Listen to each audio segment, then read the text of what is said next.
Hi friends, ആർഫറയിലേക്ക് സ്വാഗതം. തുടർച്ചയായ 6 ആഴ്ചകളിലെ negative closing ഈ ആഴ്ച കൂടി നിഫ്റ്റിയിൽ ആവർത്തിക്കുകയാണെങ്കിൽ അത് തുടർച്ചയായ ഒരു വീക്കിലി ലോസിന്റെ പഴയകാല റെക്കോർഡിനൊപ്പം എത്തും. അപ്പോൾ ഈ ഒരാഴ്ച ഓഗസ്റ്റ് 15-ന് ട്രേഡിംഗ് ഹോളിഡേ ആണ്. അതുകൊണ്ട് ഇനി ഒരു ദിവസം മാത്രമേ ഈ ആഴ്ചയിൽ അവശേഷിക്കുന്നുള്ളൂ. അപ്പോൾ നാളെ ആ ഒരു ദിവസം നിഫ്റ്റി എക്സ്പയറി ഡേ കൂടിയാണ്. അതുകൊണ്ട് തന്നെ വയലന്റ് മൂവിനുള്ള സാധ്യതകളുണ്ടെങ്കിലും 24,363 മുകളിൽ നിഫ്റ്റി ക്ലോസ് ചെയ്യുകയാണെങ്കിൽ അപ്പോൾ നിഫ്റ്റിക്ക് തുടർച്ചയായ വീക്ക്ലി ലോസ് എന്നുള്ള ആ ഒരു നാണക്കേടിൽ നിന്നും ഒരുപക്ഷെ രക്ഷപ്പെടാൻ കഴിഞ്ഞേക്കും. എന്നാൽ നിലവിലുള്ള അൺസർട്ടനിറ്റി നിറഞ്ഞ മാർക്കറ്റിൽ നമുക്കൊന്നും മുൻകൂട്ടി പ്രവചിക്കാനാവില്ല. 24,420 എന്ന ആ ഒരു സപ്പോർട്ട് ലെവൽ ബ്രേക്ക് ചെയ്യുകയാണെങ്കിൽ ഒരുപക്ഷെ നിഫ്റ്റി 24,350, 24,250 പോലെ പോകാനുള്ള സാധ്യതയുണ്ട്. ഇന്ന് നിഫ്റ്റി ക്ലോസ് ചെയ്ത 24,600 മുകളിൽ തന്നെ നിഫ്റ്റി നിൽക്കുകയാണെങ്കിൽ അത് 24,700, 24,800 ലെവലിലേക്കുള്ള നീങ്ങാനുള്ള സാധ്യതയുമാണ് ടെക്നിക്കൽ ചാർട്ടുകളിൽ നമുക്ക് കാണാൻ കഴിയുന്നത്. അപ്പോൾ ഇന്ന് ഇന്ത്യൻ ബെഞ്ച് മാർക്ക് ഇൻഡെക്സുകളൊക്കെ ഒരു ഗ്യാപ്പ് അപ്പ് ഓപ്പണിങ്ങിലൂടെയാണ് തുടങ്ങിയത്. കാരണം ഗ്ലോബലായിട്ടും ഈവൻ ഡൊമസ്റ്റിക് ആയിട്ടും നല്ല ഇൻഫ്ലേഷൻ ഡാറ്റകളാണ് വന്നത്. അതുകൂടാതെ തന്നെ മോസ്കോയും വാഷിംഗ്ടണും തമ്മിലുള്ള വളരെ പ്രാധാന്യം അറിയിക്കുന്ന ഒരു മീറ്റിംഗ് ഈ ഒരു ഓഗസ്റ്റ് 15-ാം തീയതി നടക്കാൻ പോവുകയാണ്. അതിന്റെ ഒരു പോസിറ്റീവ് ഔട്ട്കമ്മും പൊതുവെ മാർക്കറ്റ് പ്രതീക്ഷിക്കുന്നുണ്ട്. അപ്പോൾ ഇന്നലെ വന്ന US ഇൻഫ്ലേഷൻ ഡാറ്റ നോക്കിക്കഴിഞ്ഞാൽ അവിടെ 2.7% ഒരു ഇൻഫ്ലേഷൻ ഡാറ്റയാണ് വന്നിട്ടുള്ളത്. എന്നാൽ മാർക്കറ്റ് ഫോർകാസ്റ്റ് ചെയ്തത് 2.8% ആയിരുന്നു. അപ്പോൾ അതിൽ താഴെ ആണ് ആക്ച്വൽ ഇൻഫ്ലേഷൻ ഡാറ്റ വന്നത്. ഇത് മാർക്കറ്റിനെ വളരെ പോസിറ്റീവ് സ്വാധീനിക്കുകയും നാസ്ഡാക്ക് ഇന്നലെ അതിന്റെ പുതിയ ഓൾ ടൈം ഹൈ ക്രിയേറ്റ് ചെയ്യും. S&P 500 ഇതേപോലെ തന്നെ പുതിയ ഓൾ ടൈം ഹൈ ക്രിയേറ്റ് ചെയ്യുകയും ചെയ്തു. ഇനി ഇന്ത്യൻ റീറ്റെയിൽ ഇൻഫ്ലേഷൻ നോക്കുകയാണെങ്കിൽ അത് അതിന്റെ 8 വർഷത്തെ ഏറ്റവും ലോ ആയിട്ടുള്ള 1.55% എന്നുള്ള ഒരു ഇൻഫ്ലേഷൻ ഡാറ്റയാണ് വന്നത്. കഴിഞ്ഞ മാസം അത് 2.1% ആയിരുന്നു. ഇപ്പോൾ 2019 ശേഷം ആദ്യമായാണ് ഒരു ഇൻഫ്ലേഷൻ ഡാറ്റ 2% താഴെ വരുന്നത്. ഇതുകൂടാതെ കഴിഞ്ഞ 6 മാസങ്ങളിൽ 4% താഴെയാണ് ഇൻഫ്ലേഷൻ റേറ്റ് വന്നിട്ടുള്ളത്.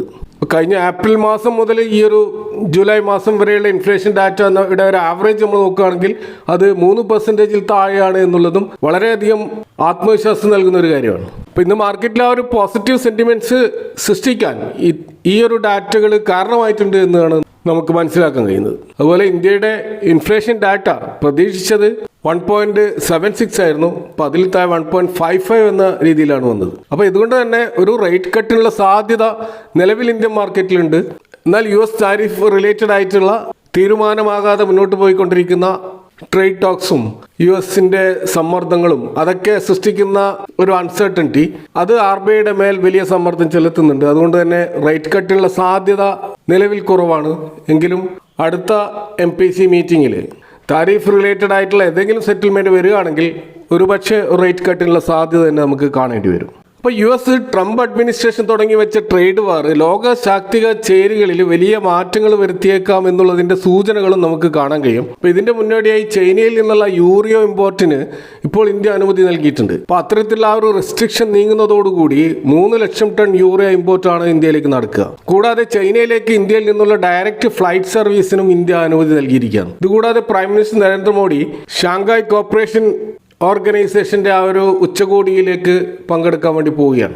ഇപ്പോൾ 2019 ചൈനയുമായിട്ടുണ്ടായിട്ടുള്ള അതിർത്തി ക്ലാഷിൽ നിർത്തിവെച്ച ഇന്ത്യ ചൈന നയതന്ത്ര ബന്ധങ്ങളിലുള്ള റെസ്ട്രിക്ഷൻസ് ഒക്കെ എടുത്തു കളഞ്ഞുകൊണ്ട് കൂടുതൽ പോസിറ്റീവായ രീതിയിലുള്ള ഒരു ടൈപ്പിന് വേണ്ടിയാണ് ഇന്ത്യയും ചൈനയും ശ്രമിക്കുന്നത്. ഇപ്പോൾ PM മോഡിയുടെ വിസിറ്റിനെ ചൈന ഭരണകൂടം വിലയിരുത്തുന്നത് ഐക്യത്തിന്റെയും ഫ്രണ്ട്ഷിപ്പിന്റെയും അതുപോലെ തന്നെ ഫലപ്രദമായ ചില ഔട്ട്കം ഒക്കെ ഈ ഒരു മീറ്റിംഗിൽ ഉണ്ടാകുമെന്നുള്ളതാണ്.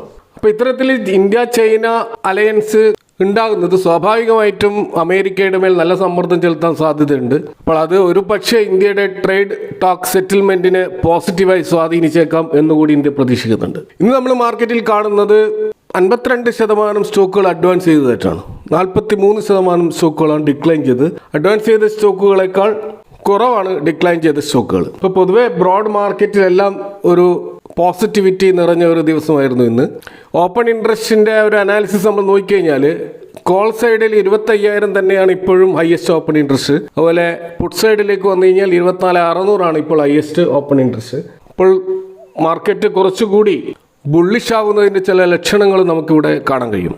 അപ്പോൾ ഇന്ന് മാർക്കറ്റിൽ സെക്ടർ വൈസ് നോക്കുകയാണെങ്കിൽ pharma, health care, metal, auto, defence സ്റ്റോക്കുകളിലാണ് നല്ല മൂവ് നടന്നിട്ടുള്ളത്. ഇപ്പോൾ നിഫ്റ്റി മെറ്റൽ ഇൻഡെക്സ് 2025 ജനുവരിക്ക് ശേഷം ഏകദേശം 8.17% മുന്നേറിയതായിട്ട് കാണാം. ആക്ച്വലി നിഫ്റ്റി 3.69% മാത്രം മുന്നേറിയപ്പോൾ അതിനെ ഔട്ട് പെർഫോം ചെയ്യുന്ന രീതിയിലാണ് മെറ്റൽ ഇൻഡെക്സ് നമ്മൾ കാണുന്നത്. അപ്പോൾ ഈ Q1 റിസൾട്ടുകളിൽ നല്ല ഏർണിങ്സ് റിപ്പോർട്ടുകളാണ് പല മെറ്റൽ സ്റ്റോക്കുകളും റിപ്പോർട്ട് ചെയ്തിരിക്കുന്നത്. അപ്പോൾ അതിൻ്റെ അടിസ്ഥാനത്തിലുള്ള ഒരു മൂവാണ് നമുക്ക് മെറ്റൽ ഇൻഡെക്സിൽ കാണുന്നത്. ഇന്ന് നമുക്ക് കാണാൻ കഴിയും NMDC സ്റ്റീൽ അത് 20% അപ്സൈഡ് പോയിക്കൊണ്ട് അപ്പർ സർക്യൂട്ടിൽ നിൽക്കുകയാണ്. അപ്പോൾ ഈ NMDC സ്റ്റീൽ NMDC എന്നുള്ള അതിൻ്റെ പാരന്റ് കമ്പനിയിൽ നിന്നും ഡിമേർജ് ചെയ്ത ഒരു എൻറ്റിറ്റിയാണ്. ആദ്യമായിട്ടാണ് ഇവർ ഒരു ക്വാർട്ടർ പ്രോഫിറ്റ് ആയിട്ട് ഇവർ റിപ്പോർട്ട് ചെയ്യുന്നത്. 26 കോടിയുടെ ഒരു പ്രോഫിറ്റാണ് ഇവർ റിപ്പോർട്ട് ചെയ്തിട്ടുള്ളത്. 547 കോടിയുടെ നെറ്റ് ലോസിൽ നിന്നാണ് ഈ രീതിയിലുള്ള ഒരു ടേൺ അറൗണ്ട് ആയിട്ട് ഈ സ്റ്റോക്ക് നമ്മൾ കാണുന്നത്. ഇപ്പോൾ ലാസ്റ്റ് ഇയർ ഇതേ ക്വാർട്ടറിൽ ഉണ്ടായിരുന്ന സെയിൽസ് റവന്യൂയേക്കാൾ 66% ഉയർന്നിട്ട് 3365 കോടിയുടെ ഒരു സെയിൽസ് റവന്യൂ ആണ് ഈ സ്റ്റോക്ക് രേഖപ്പെടുത്തിയിട്ടുള്ളത്. അപ്പോൾ ഈ സ്റ്റോക്കിൻ്റെ ഒരു ടെക്നിക്കൽ ചാർട്ട് നമ്മൾ നോക്കിക്കഴിഞ്ഞാൽ ഡെയിലി ചാർട്ടിൽ 200 മൂവിംഗ് ആവറേജിന് മുകളിൽ ഒരു ചാർട്ട് ബ്രേക്ക്ഔട്ടാണ് നമ്മളിവിടെ കാണുന്നത്. അപ്പോൾ നിലവിൽ അപ്പർ സർക്യൂട്ടിലായതുകൊണ്ട് ഈ സ്റ്റോക്കിൽ ഈ അപ്പർ സർക്യൂട്ട് എപ്പോഴാണ് ഓപ്പൺ ആവുക എന്ന് പറയാനാവില്ല. എങ്കിലും ഈ ബ്രേക്ക്ഔട്ട് തുടരാനുള്ള ഒരു സാധ്യതയും നമുക്ക് കാണാം. അതുകൊണ്ട് NMDC സ്റ്റീൽ നമ്മൾ തീർച്ചയായിട്ടും ഫോക്കസ് ചെയ്യേണ്ട ഒരു സ്റ്റോക്കായിട്ട് മാറിയിരിക്കുകയാണ്. അതുപോലെ ഇന്ന് 2% ഒരു മൂവ് നടന്ന ഒരു സ്റ്റോക്കാണ് AU സ്മോൾ ഫിനാൻസ് ബാങ്ക്. നമുക്കറിയാം AU സ്മോൾ ഫിനാൻസ് ബാങ്ക് ഒരു യൂണിവേഴ്സൽ ബാങ്കായി മാറാൻ പോവുകയാണ്. 11 വർഷത്തിന് ശേഷമാണ് പുതിയൊരു ബാങ്ക് ഇന്ത്യയിൽ ഉടലെടുക്കുന്നത്. ഇപ്പോൾ ജയ്പൂർ ആസ്ഥാനമായി പ്രവർത്തിക്കുന്ന AU സ്മോൾ ഫിനാൻസ് ബാങ്കിന് reserve bank of India universal ബാങ്കിങ്ങിനുള്ള അനുമതി കൊടുത്തിരിക്കുകയാണ്. അപ്പോൾ RBI നിർദ്ദേശങ്ങൾ പാലിച്ച് എല്ലാവിധ സൗകര്യങ്ങളോടും കൂടിയ ആ ഒരു ബാങ്കിങ് സംവിധാനത്തിലേക്ക് മാറാനുള്ള ഒരു തത്വത്തിലുള്ളൊരു അനുമതിയാണിത്. ഇപ്പോൾ യൂണിവേഴ്സൽ ബാങ്കിങ് ലൈസൻസ് ലഭിക്കുന്ന രാജ്യത്തിലെ ആദ്യത്തെ സ്മോൾ ഫിനാൻസ് ബാങ്ക് കൂടിയാണ് AU സ്മോൾ ഫിനാൻസ് ബാങ്ക്. ഇപ്പോൾ 2014 ഏറ്റവും അവസാനമായിട്ട് യൂണിവേഴ്സൽ ബാങ്ക് ലൈസൻസ് 2 ബാങ്കുകൾക്ക് നൽകിയത്. അതൊന്ന് ബന്ധൻ ബാങ്കിനും മറ്റൊന്ന് IDFC ബാങ്കിനുമാണ്. അതിനുശേഷം 11 വർഷത്തിന് ശേഷമാണ് ഇപ്പോൾ ഈ AU സ്മോൾ ഫിനാൻസ് ബാങ്കിന് ഇത്തരത്തിലുള്ള ഒരു അനുമതി ലഭിക്കുന്നത്. ഇപ്പോൾ റിസർവ് ബാങ്ക് ഇപ്പോൾ നൽകിയിരിക്കുന്ന തത്വത്തിലുള്ള അനുമതിയാണെന്ന് പറഞ്ഞു. അതുകൊണ്ട് തന്നെ പ്രവർത്തന രീതിയിലും ഓഹരി ഘടനയിലും ചില മാറ്റങ്ങൾ ബാങ്ക് വരുത്തേണ്ടതുണ്ട്. 18 മാസമാണ് ഇതിന് RBI അനുവദിച്ചിരിക്കുന്നത്. ഇതിൽ ഏറ്റവും പ്രധാനം മാനേജിംഗ് ഡയറക്ടറും CEOയുമായിട്ടുള്ള സഞ്ജയ് അഗർവാളിൻ്റെ ഓഹരികൾ പ്രത്യേക നോൺ ഓപ്പറേറ്റീവ് ഫൈനാൻഷ്യൽ ഹോൾഡിംഗ് കമ്പനിയിലേക്ക് മാറ്റേണ്ടി വരും. അപ്പോൾ ബാങ്കിൻ്റെ 22% ഓഹരികളാണ് ഈ സ്ഥാപകനായിട്ടുള്ള സഞ്ജയ് അഗർവാളിൻ്റെ കയ്യിലുള്ളത്. ഇപ്പോൾ കഴിഞ്ഞ വർഷം സെപ്റ്റംബറിലാണ് AU small finance bank universal banking ലൈസൻസിനായി അപേക്ഷിക്കുന്നത്. 1994 രാജസ്ഥാനിലാണ് ഈ ചാർട്ടേഡ് അക്കൗണ്ടന്റായ ഈ സഞ്ജയ് അഗർവാൾ ഒരു വെഹിക്കിൾ ഫൈനാൻസ് കമ്പനിയായിട്ട് ഈ AU സ്മോൾ ഫിനാൻസ് ആരംഭിക്കുന്നത്. ഇപ്പോൾ കേരളത്തിൽ നമുക്ക് ഇതിൻ്റെ ബ്രാഞ്ചുകൾ കാണാം. അപ്പോൾ തുടക്കത്തിൽ ജയ്പൂരിലെ ചുരുങ്ങിയ പ്രദേശങ്ങളിൽ മാത്രമായിരുന്നു ഇതിൻ്റെ പ്രവർത്തനം. 2017 ഇതിന് സ്മോൾ ഫിനാൻസ് ബാങ്കിൻ്റെ അനുമതി ലഭിക്കുന്നത്. ഇപ്പോൾ കഴിഞ്ഞ വർഷം ഇവർ ഫിൻകെയർ സ്മോൾ ഫിനാൻസ് ബാങ്കിനെ ടേക്ക് ഓവർ ചെയ്തിരുന്നു. അപ്പം അങ്ങനെ ഈ സ്മോൾ ഫിനാൻസ് ബാങ്ക് കുറച്ചുകൂടി വലിയ ബാങ്കായി മാറുകയാണ് ഉണ്ടായത്. ഇപ്പോൾ യൂണിവേഴ്സൽ ബാങ്ക് ആകുന്നതോടുകൂടി ഈ ബാങ്കിൻ്റെ പേരിലും മാറ്റം വരും. സ്മോൾ ഫിനാൻസ് എന്ന വാക്ക് സ്വാഭാവികമായിട്ടും എടുത്തു കളയപ്പെടും. അതുപോലെ ഇതിൻ്റെ ആസ്ഥാനം ജയ്പൂരിൽ നിന്ന് ബോംബെയിലേക്ക് മാറ്റുകയാണ്. ഇപ്പോൾ നിലവിൽ 21 സംസ്ഥാനങ്ങളിലും കേന്ദ്രഭരണ പ്രദേശങ്ങളിലും AU സ്മോൾ ഫിനാൻസ് ബാങ്കിന് സാന്നിധ്യമുണ്ട്. 50,000-ലധികം ജീവനക്കാരുമുണ്ട്. അപ്പോൾ തീർച്ചയായിട്ടും നമ്മൾ ഫോക്കസ് ചെയ്യേണ്ട മറ്റൊരു സ്റ്റോക്കാണ് AU small finance bank. Auto സെഗ്മെന്റിലേക്ക് വന്നാൽ ഇന്ത്യയിലെ ലാർജസ്റ്റ് IPOയുമായിട്ട് വന്ന ഒരു ഓട്ടോ സ്റ്റോക്കായിരുന്നു ഹ്യുണ്ടായി മോട്ടോഴ്സ് ഇന്ത്യ എന്ന സ്റ്റോക്ക്. കഴിഞ്ഞ 5 ട്രേഡിംഗ് ഡേയിൽ 4% ഈ സ്റ്റോക്ക് അപ്സൈഡ് പോയതായിട്ട് കാണാം. ആക്ച്വലി ഇതിൻ്റെ റിസൾട്ട് വന്നതിന് ശേഷം കണ്ടിന്യൂസ് ആയിട്ട് 3 ട്രേഡിംഗ് സെഷനിൽ ഇത് താഴത്തേക്ക് വരുന്നു. കാരണം റിസൾട്ട് അത്ര ഇംപ്രസീവ് ആയിരുന്നില്ല. നേരിയ ഇടിവാണെങ്കിലും ഇയർ ഓൺ ഇയറിലും ക്വാർട്ടർ ഓൺ ക്വാർട്ടറിലും മൊത്തത്തിൽ പ്രോഫിറ്റിലും സെയിൽസിലൊക്കെ ഇടിവാണ് രേഖപ്പെടുത്തിയിരുന്നത്. എന്നാൽ ഇപ്പോൾ ഈ സ്റ്റോക്ക് തിരിച്ചു വരാനുള്ള ഒരു കാരണമായിട്ട് കാണുന്നത് ഗ്ലോബൽ ബ്രോക്കറേജ് ഫേമായിട്ടുള്ള ഗോൾഡ്മാൻ സാക്സ് ഇതിന് ഒരു ബൈ റെക്കമെൻഡേഷൻ കൊടുത്തിരിക്കുകയാണ്. ഇപ്പോൾ 2600 എന്നുള്ള ടാർഗറ്റ് നിശ്ചയിച്ചുകൊണ്ടാണ് ഈ റെക്കമെൻഡേഷൻ. ഇപ്പോൾ കഴിഞ്ഞ തിങ്കളാഴ്ച ഈ റെക്കമെൻഡേഷൻ കൊടുക്കുമ്പോൾ ഉള്ള പ്രൈസിനേക്കാൾ 21% അപ്സൈഡ് ടാർഗറ്റ് ഇതിന് കൊടുത്തിരിക്കുന്നത്. അപ്പോൾ 1960 എന്ന IPO പ്രൈസിൽ വന്ന ഈ സ്റ്റോക്ക് പിന്നീട് വലിയ മൂവൊന്നും ഉണ്ടായിരുന്നില്ല. ഇപ്പോഴാണ് ഈ 2200 മുകളിലേക്ക് ഈ സ്റ്റോക്ക് പോയത് കാണുന്നത്.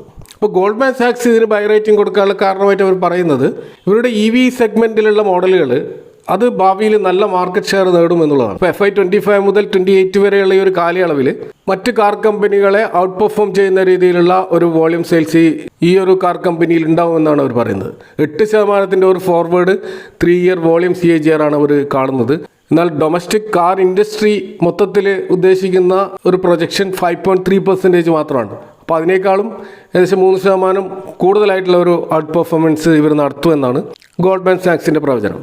ഇപ്പോൾ 26ഓളം അനലിസ്റ്റുകൾ ഇതിന് ബൈ റേറ്റിംഗ് കൊടുത്തതായിട്ട് കാണാം. അപ്പോൾ അതിൻ്റെ അടിസ്ഥാനത്തിലുള്ള ഒരു മൂവാണ് നമ്മളിപ്പോൾ ഈ ഒരു സ്റ്റോക്കിൽ കാണുന്നത്. ഓട്ടോ സെഗ്മെന്റിൽ തന്നെ ടാറ്റ മോട്ടോഴ്സിന്റെ ഡിമേർജർ ഒക്ടോബർ 1 നടക്കുമെന്നാണ് ഏറ്റവും ഒടുവിൽ ടാറ്റ മോട്ടോഴ്സ് മാനേജ്മെന്റ് അറിയിച്ചിട്ടുള്ളത്. ആക്ച്വലി 2024 ഓൾറെഡി അനൗൺസ് ചെയ്ത ഒരു കാര്യമായിരുന്നു ഈ ഒരു ഡിമേർജർ. അതായത് ടാറ്റ മോട്ടോഴ്സിന്റെ പാസഞ്ചർ വെഹിക്കിൾ സെഗ്മെന്റും കമേഴ്ഷ്യൽ വെഹിക്കിൾ സെഗ്മെന്റും രണ്ടായിട്ട് തിരിയുന്ന ആ ഒരു ഡിമേർജർ ടാറ്റ മോട്ടോഴ്സിന്റെ ഡയറക്ടർ ബോർഡ് അത് 2024 തന്നെ അപ്രൂവ് ചെയ്തതാണ്. എന്നാൽ നാഷണൽ കമ്പനി ലോ ട്രിബ്യൂണൽ ഇത് ഹോൾഡ് ചെയ്യുകയായിരുന്നു. അതുകൊണ്ടാണ് ഇത് ഇത്രമാത്രം വൈകിയിട്ടുള്ളത്. ഇപ്പോൾ ഒക്ടോബർ 1 ഡിമേർജ് ചെയ്യുമ്പോൾ ടാറ്റ മോട്ടോഴ്സ് പാസഞ്ചർ വെഹിക്കിളും ടാറ്റ മോട്ടോഴ്സ് കമേഴ്ഷ്യൽ വെഹിക്കിളും എന്നുള്ള 2 എൻറ്റിറ്റി ആയിട്ട് ഇത് മാറുകയാണ്. അപ്പോൾ 1:1 എന്നുള്ള അടിസ്ഥാനത്തിലായിരിക്കും ഷെയർ ഹോൾഡേഴ്സിന് ഇതിൻ്റെ ഷെയറുകൾ ലഭിക്കുക. അപ്പോൾ പാസഞ്ചർ വെഹിക്കിൾ സെഗ്മെന്റിൽ JLR ബിസിനസ്സും ഇലക്ട്രിക് വെഹിക്കിളും ഇന്ത്യയിലെ മറ്റ് ടാറ്റയുടെ പാസഞ്ചർ വെഹിക്കിളൊക്കെ അടങ്ങിയിട്ടുള്ള ഒരു കമ്പനി ആയിരിക്കും പാസഞ്ചർ വെഹിക്കിൾ എന്ന എൻറ്റിറ്റി. അതേപോലെ ബസ്, ട്രക്ക് പോലെയുള്ള കമേഴ്ഷ്യൽ വെഹിക്കിളുകൾ അടങ്ങിയിട്ടുള്ളതായിരിക്കും ടാറ്റ മോട്ടോഴ്സ് കമേഴ്ഷ്യൽ വെഹിക്കിൾ എന്നുള്ള ആ സ്റ്റോക്ക്. അപ്പോൾ ഇതിൻ്റെ പേരുകൾ പിന്നീട് ആയിരിക്കും നിശ്ചയിക്കപ്പെടുക. എന്നാൽ ഇതിൻ്റെ റെക്കോർഡ് ഡേറ്റ് ഇതുവരെ കമ്പനി പ്രഖ്യാപിച്ചിട്ടില്ല. സ്വാഭാവികമായിട്ടും അത് അടുത്ത് തന്നെ അനൗൺസ് ചെയ്യാനുള്ള സാധ്യതയും നമുക്ക് കാണാൻ കഴിയും. അപ്പോൾ ഇതൊക്കെയാണ് ഇന്നത്തെ മാർക്കറ്റുമായി ബന്ധപ്പെട്ട് നിങ്ങൾ ഷെയർ ചെയ്യാനുള്ളത്. ഈ വിഷയങ്ങളുമായി ബന്ധപ്പെട്ട നിങ്ങളുടെ അഭിപ്രായങ്ങൾ കമൻറ്റുകൾ അറിയിക്കുക. Thanks for watching. See you next time with another video.